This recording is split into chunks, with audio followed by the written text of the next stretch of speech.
Give me that sunshine, sunshine. Hello and welcome to the very first episode of The Girl Behind the Crown. I am your host, Danielle Petroski, your Miss Virginia Collegiate America 2024. I am creating this podcast to help put an end to the stereotypes surrounding pageantry. There are many times that the public only gets to see the glitz and the glam, but often doesn't realize the work and preparation that goes on behind the scenes. There's a real person behind the title that they wear across their chest with an amazing story to tell, and today we are going to get to hear from a very special guest, Miss West Virginia Collegiate America, Olivia Jade Harrison. She's going to share her journey and her story with us here today. Olivia, thank you so much for being the very first guest on The Girl Behind the Crown. Thank you for having me. I'm so excited to chat with you today. I am so excited to chat with you. I just think it's going to be a lot of fun. It just helps to even get to know each other better, especially before going to nationals, and just have a better understanding of all of the girls that we get to be there with. Right. I am so excited for that. I've already built so many friendships, and I can't wait to get this started. I know it's going to be so much fun, but will you just tell us a little bit about yourself? Where are you from? Where do you go to school? Things like that. Of course. So I actually reside in Gallipolis, Ohio, and I commute every day to Marshall University, which is in Huntington, West Virginia. I'm actually pursuing a Bachelor of Science in Nursing, and I actually graduate April 27th with that, and I'm very excited, and it's coming up really soon. Oh my gosh, I know. I was just in a meeting earlier today talking about my future plans, and it's scary to think about. It's very exciting, but it's like, wow, the real world is really right in front of us. I know it's really starting to hit me. I'm looking at job opportunities and trying to figure out some adulting things in life. So it will be interesting. I know, because we're so used to having school in front of us, and it's just the thought of not having any more school to go to that's, I think, the hardest part to wrap my mind around.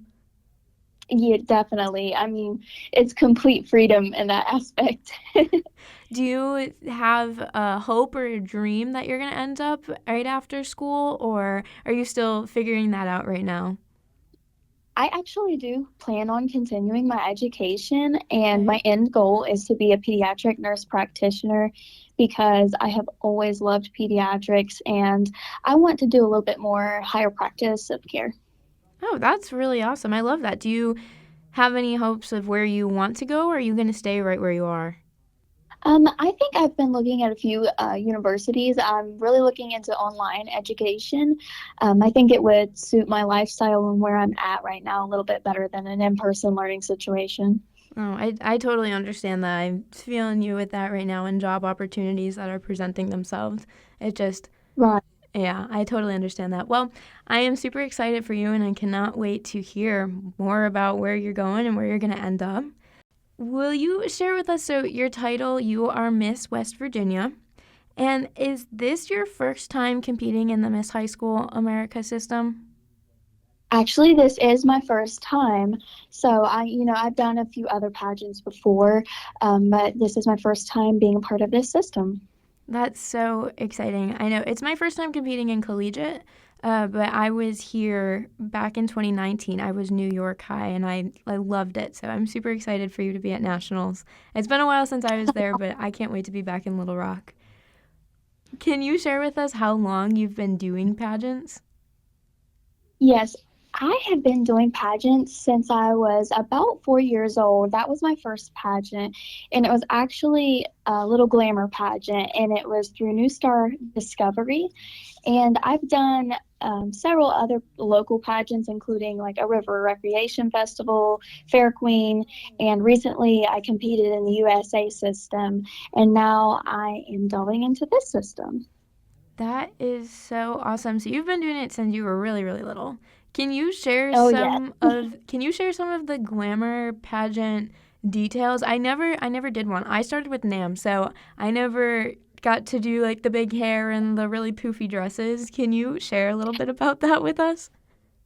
Yes. So the glamour pageant that I did with New Star Discovery was more natural based. So, the stuff that you got to see, like Honey Boo Boo do, that wasn't really our pageant system necessarily. We actually weren't really allowed to wear makeup, or if we did something, very light and natural. And it was a lot of fun aspects. We had costume contests, we had a pajama round. And I remember wearing, for one of the categories, a little cute Western outfit. And it was a very relaxed environment. And it was something that got me started into it, but it wasn't, you know, anything um, too glitz and glam, to be 4 years old. But it was just a subtle start into the pageant world. And I instantly fell in love with it. Oh, that's awesome. Well, that's good to hear too. I mean, I always, when I hear glitz pageants, and I feel like a lot of people think of this, they think, like you said, Honey Boo Boo or Toddlers and Yeah. Tiaras. And that's really not a great representation of what the whole pageant community actually looks like. So, hearing that is actually a great insight to that there are actually systems out there where you get to compete and it really helps build confidence, but we're not focusing on little girls having so much makeup on and fake teeth and wigs and stuff like that. So that's actually really really great to hear. And so you shared a little bit about that with us. Now, can you share with us when did you start your platform and what is your platform all about? So I started my platform. It's called the Pediatric Project, and I started doing things for it around in 2008. And I didn't actually name it until 2019, but it is a self-initiated project. And through this initiative, I have created a coping tool called a de-stress chest to be given to children at pediatric units. And inside, there are stress reducing items, as well as a link to my YouTube channel titled Hoping is Coping. And through this channel, I upload helpful, encouraging content that is suitable for children and teens. And these chests are meant to inspire health maintenance, alleviate childhood fears, and ensure that no child feels alone in his or her fight. I have visited some of the most reputable medical centers in the United States, such as the Mayo Clinic, the Vanderbilt Medical Center, and St. Jude's Children's Research Hospital, and delivered these items.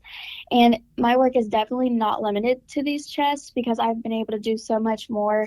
Like, for example, I've created waiting room bags for St. Jude's, donated a No More Chemo party to St. Jude's, and I also do a lot of pop tab collecting and take up donations for the Ronald McDonald houses. So it's basically just a project where I try to do a lot of community outreach for children that are in the hospital because where I work, as a nurse extern, I see a lot of mental health issues and a lot of fears that coincide with healthcare. And I think that it is really important that healthcare is a safe environment for children and somewhere they want to come and they want to be. Wow, that is awesome. I didn't even know all of that, and that is amazing. Thank you so much for everything that you've been doing. I know it's definitely, there is a real fear around it. My brother just had a surgery, and we were in the pediatric unit for a while, and just getting to meet some people and hear their stories. And I definitely think what you're doing is, I know it's making a great change. So that is so awesome. And was there a specific moment that made you decide that you wanted to do this? Was it just something that was really put on your heart for a while, or how did you get it? How did you start it up?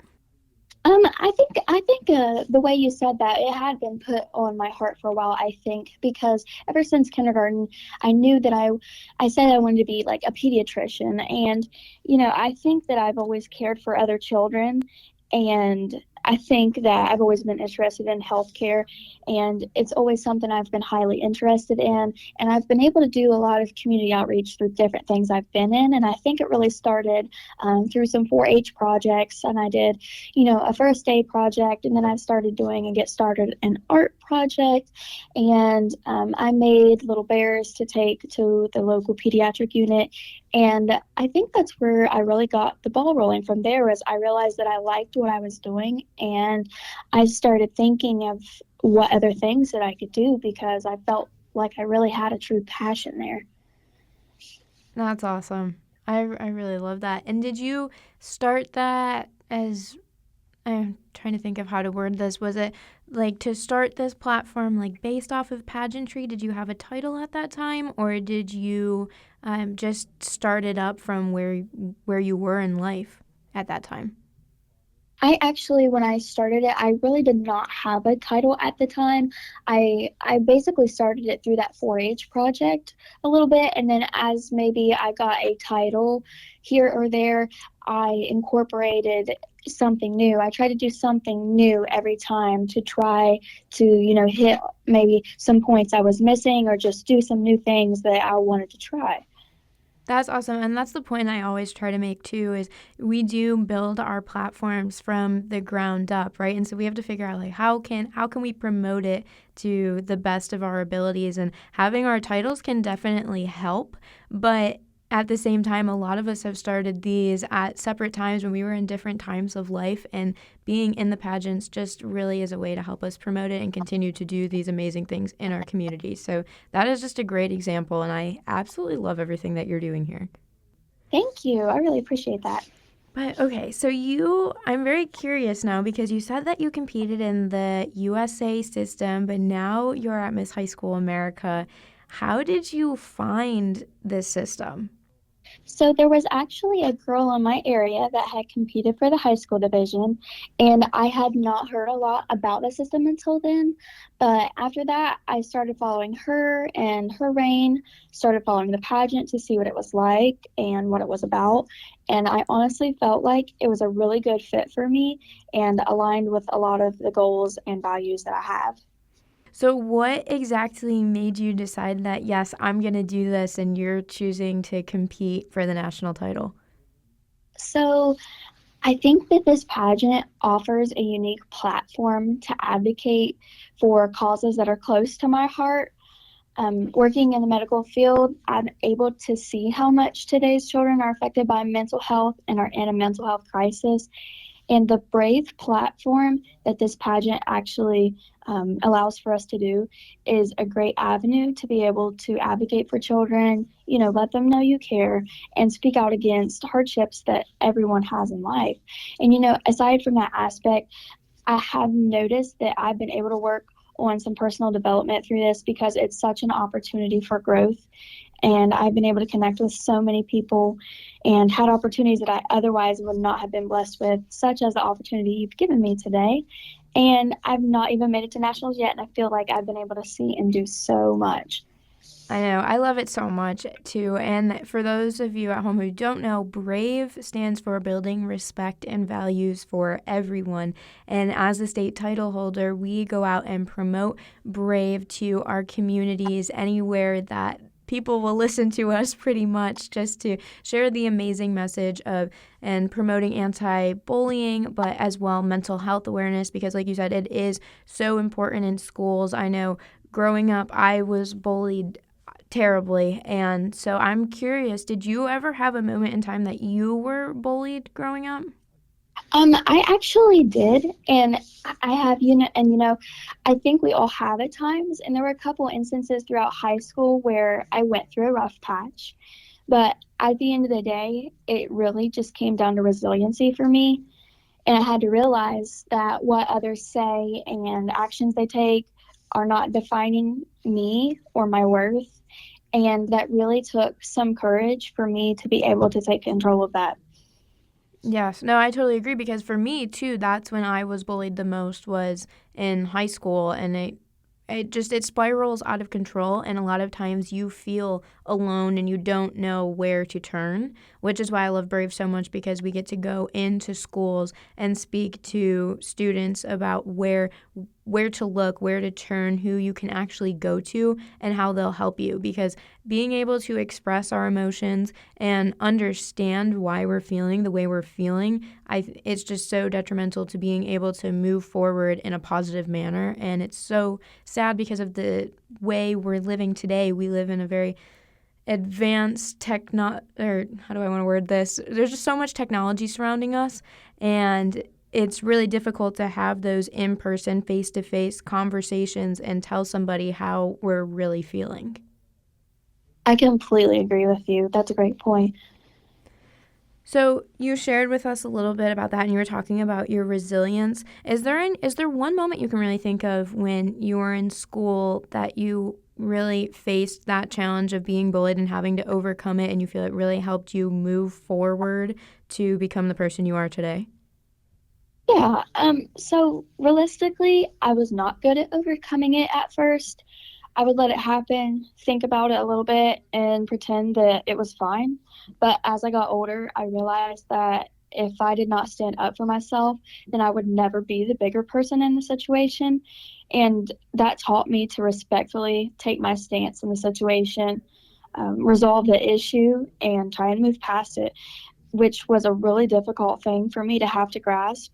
But courage led me in the right direction to be able to be assertive towards others, which is a great skill that I have learned throughout life. And I use it all the time now. For anyone, I think it's challenging when it's first happening because it's just that initial reaction of why is this happening? And you want to change it, but maybe don't always know how. And I love what you said there, and just building that resilience and having the courage to stand up for yourself, which is the beauty of Brave because we get to go out and do this. So, how have you used your story and your experiences to promote Brave? So I have actually visited several fourth grade classes. Those are my targeted age that I like to go and speak to spread the word. And I have done several activities, including like a self reflection task.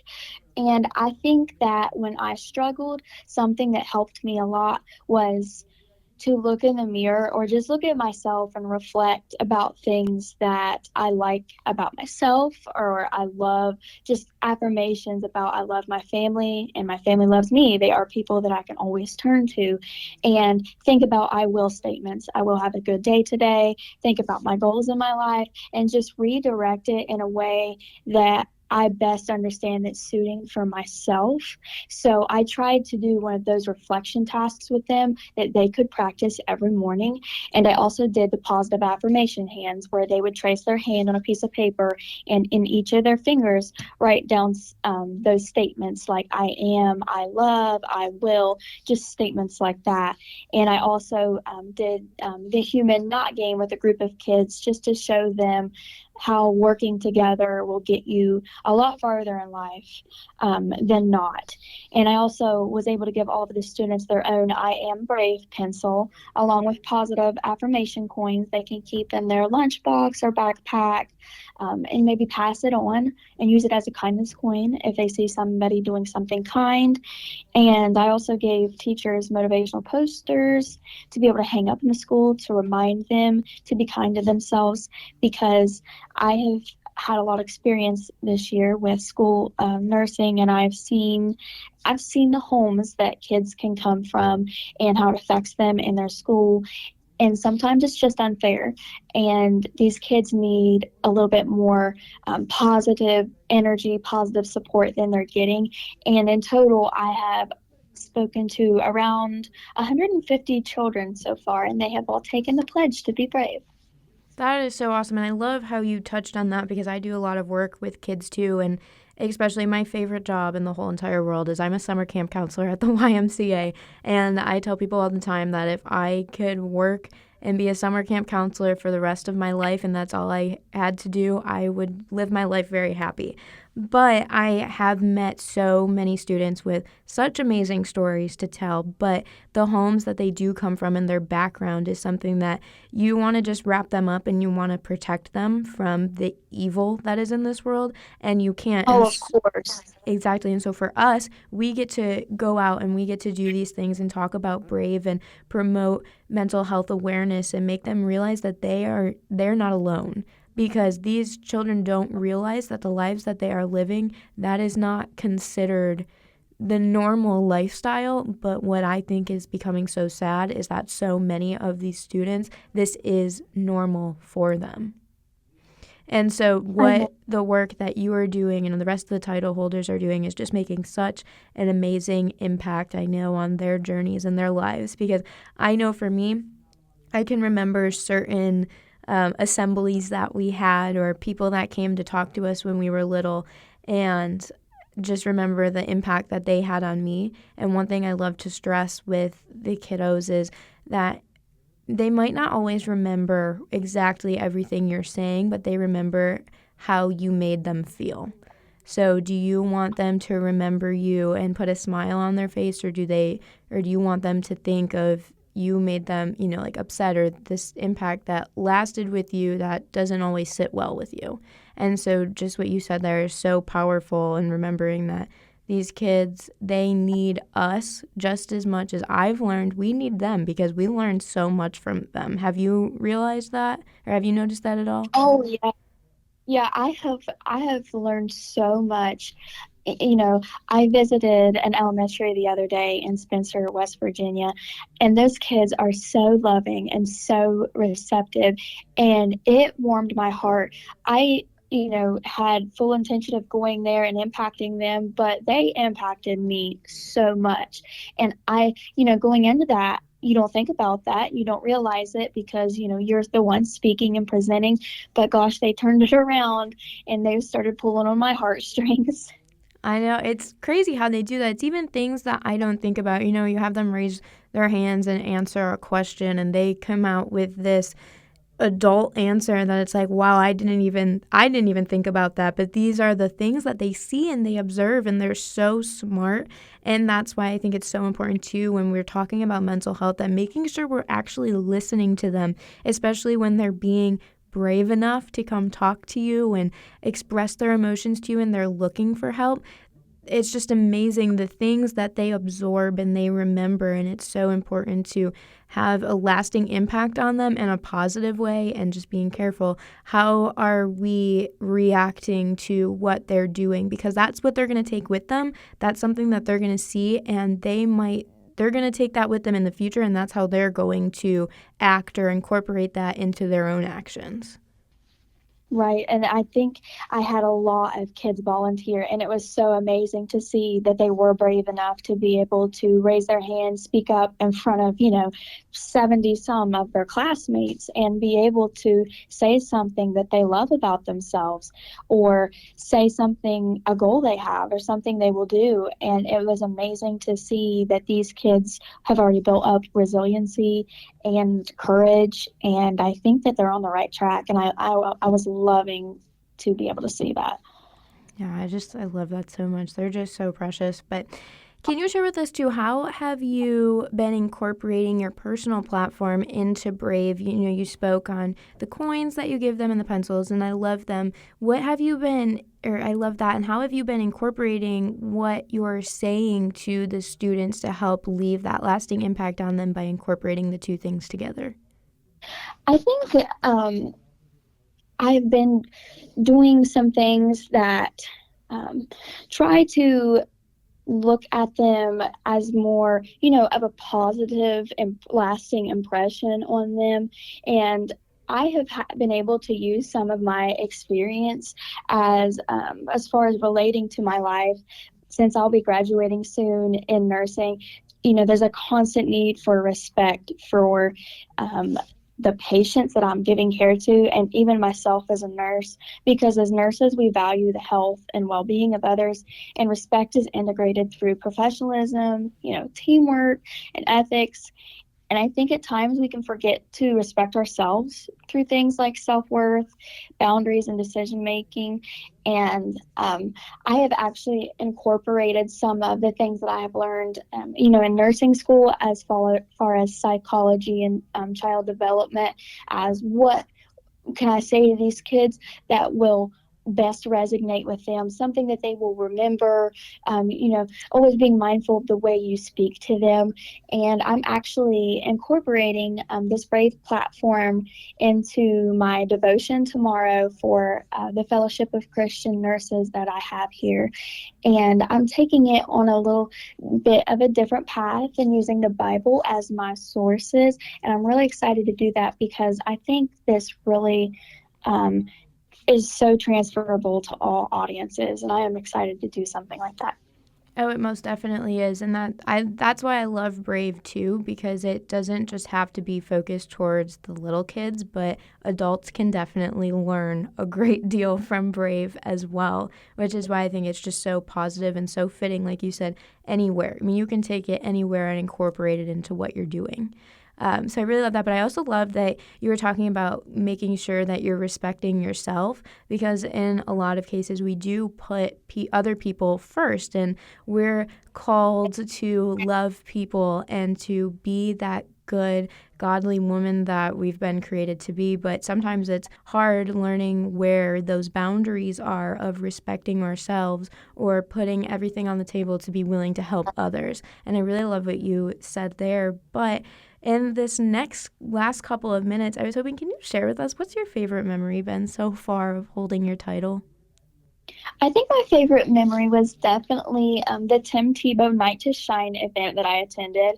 You know, they really roll out the red carpet for everyone, and it is something that I haven't been a part of before. So I was really excited to be able to be partnered with a boy. He was about my age, and his brother was also with us the whole night. And they had such a great time on the party bus, and we were really amazed at all of the music and decorations inside of the gymnasium. And I actually had an event coordinator come around and ask what I thought about the event. And I said, hey, this might be better than my high school prom even was, because it was so crazy. And everybody was literally having the time of their lives. And I loved every second of it. I would definitely go back. Oh, that sounds like so much fun. I know I wasn't able to participate this year, and I saw all of the pictures. I saw your pictures, and you looked like you were definitely having a great time. And I love the Tebows. I love everything that they stand for and they do. And it's so special that they create these events to just include everyone and make everyone just feel so important and so special. But as we're looking to wrap things up here, I also wanted to ask you, what are you looking forward to the most during nationals? I know you said this is your first time in Little Rock, and we have a very busy week ahead of us, but it's so much fun, and I'm excited to hear what you are looking forward to going into your first time. So I actually have never competed on a national level, and I'm very excited for that. I'm also excited for the travel on the way down there because I have never been to Arkansas. So that will be really great to see what that state has to offer. But as far as events at the pageant, I'm really looking forward to the evening gown competition because it is just one of my favorite aspects of pageantry.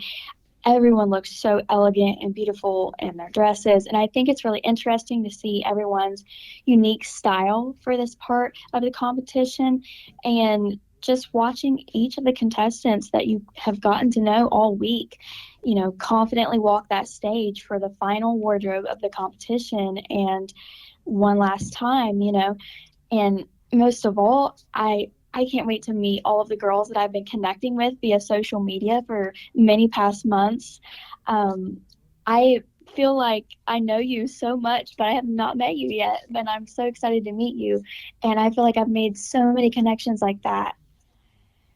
That's so true. And I know, I feel like I've met you too, and we've never actually been in person together. So I cannot wait for that too. And Evening Gown too is so special. There's just something about it, and like the magic that's in the air is what it feels like, and getting to see Oh, definitely. everything come together, and it's just this final walk that we get to do, but it's celebrating all of the things that we've done leading up to that moment, which is why I just want to thank you again for being willing to join me here and to share your story with us. Like I said earlier, I want to put an end to the stereotypes that revolve around pageantry, and I really believe you did a wonderful job at just proving that there is a real person with an amazing story and a journey behind her title. And you have done so much in our communities. And I know I am so thankful to you, and I know so many others are as well. And I absolutely cannot wait to see you in June. It's coming up really soon. It really is. I've been counting down the days.